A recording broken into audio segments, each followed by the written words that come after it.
Bismillahirrahmanirrahim. Assalamualaikum warahmatullahi wabarakatuh. Perkenalkan, nama saya Farhan Reza Gayo dengan NPM 2012 011382. Jadi kali ini saya ingin menjelaskan sedikit mengenai makalah untuk tugas akhir dari mata kuliah Etika Profesi Hukum. Kali ini saya ingin menjelaskan tentang etika profesi konstruktor terhadap pelanggaran kode etik dalam kasus dugaan korupsi proyek pembangunan gedung kampus IPDN di wilayah Riau.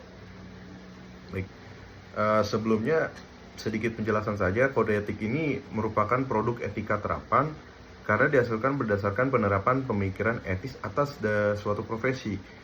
Kode etik profesi juga bisa berubah dan juga diubah seiring perkembangan ilmu pengetahuan dan teknologi, sehingga anggota kelompok profesi tidak akan ketinggalan zaman. Kode etik ini juga merupakan suatu hal yang patut ditegakkan dan ditaati oleh para pelaku profesi di Indonesia. Apalagi Indonesia ini merupakan salah satu negara yang sangat menjunjung tinggi etika untuk saling menghargai dan bertoleransi terhadap sesama, baik dimanapun dan kapanpun.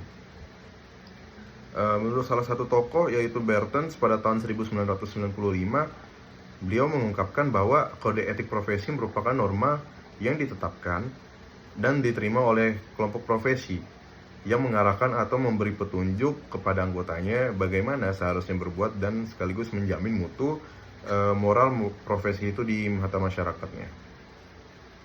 Lalu selanjutnya rumusan masalah yang akan kita bahas itu pertama, saya ingin menjelaskan apa itu pengertian dari kode etik dalam bekerja. Lalu yang kedua, apa dampak dari kasus dugaan korupsi pembangunan gedung kampus IPDN di Riau tersebut. Baik, yang pertama, menurut para ahli, etika tidak lain adalah aturan perilaku, adat kebiasaan manusia dalam pergaulan antara sesamanya dan menegaskan mana yang benar dan mana yang buruk atau yang salah. Menurut para ahli, etika tidak lain adalah suatu aturan perilaku, adat kebiasaan manusia dalam pergaulan antara sesamanya dan menegaskan mana yang benar dan mana yang buruk. Perkataan etika lazim juga disebut sebagai etik.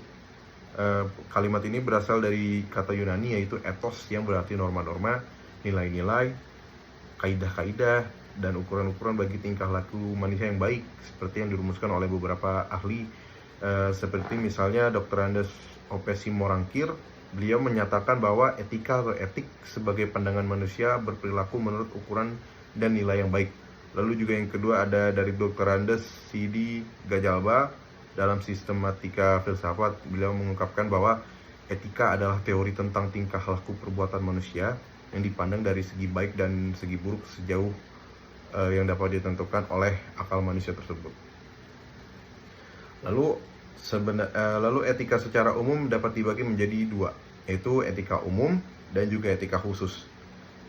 Etika umum ini berbicara mengenai kondisi-kondisi dasar bagaimana manusia bertindak secara etis, bagaimana manusia mengambil keputusan secara etis, teori-teori etika dan prinsip-prinsip moral dasar yang menjadi pegangan bagi manusia dalam bertindak, serta tolak ukur dalam menilai baik atau buruknya suatu tindakan. Lalu yang kedua dari etika khusus, ini merupakan penerapan prinsip-prinsip moral dasar dalam bidang kehidupan yang khusus.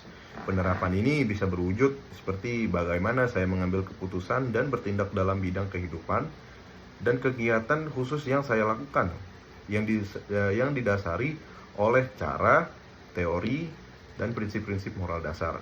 Namun penerapan itu juga dapat berwujud bagaimana saya menilai perilaku saya dan orang dalam bidang kegiatan dan kehidupan khusus yang dilatar belakangi oleh kondisi yang memungkinkan manusia bertindak etis. Misalnya cara bagaimana manusia mengambil suatu keputusan atau tindakan dan teori serta prinsip moral dasar yang ada di baliknya. Lalu etika khusus ini juga dibagi menjadi dua lagi, yaitu pertama etika individual, yaitu menyangkut kewajiban dan sikap manusia terhadap dirinya sendiri.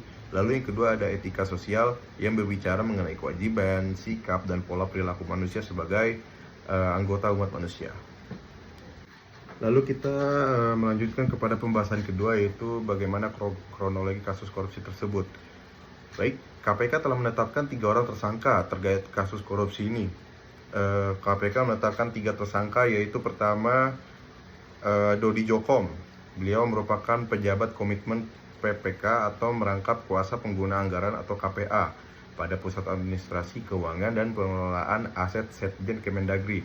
Lalu yang kedua ada Budi Rahmat Kurniawan selaku Kepala Divisi Gedung PT Hutama Karya dan Senior Manajer Pemasaran PT Hutama Karya yaitu Bambang Mustaqim.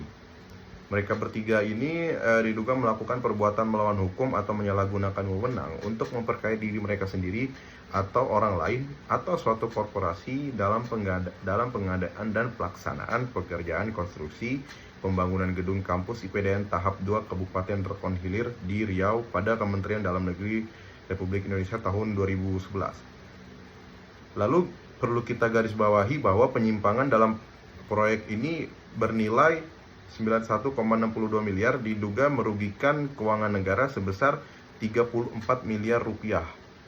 Para tersangka dikenakan pasal 2 ayat 1 atau pasal 3 UU nomor 31 tahun 1999 sebagaimana diubah menjadi UU nomor 20 tahun 2001 tentang pemberantasan tindak pidana korupsi junto pasal 55 ayat 1 ke 1 KUHP.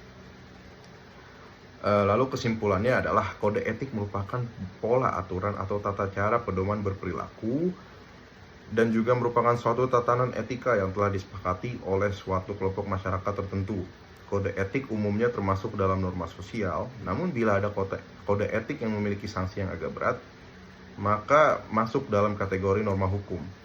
Kode etik juga dapat diartikan sebagai pola aturan, tata cara, tanda, pedoman etis dalam melakukan suatu kegiatan atau pekerjaan.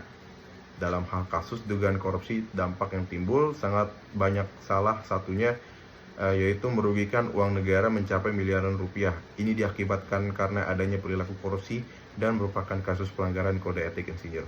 Baik, sekian yang dapat saya sampaikan. Kurang lebihnya mohon maaf. Wabillahi taufiq wal hidayah. Assalamualaikum warahmatullahi wabarakatuh.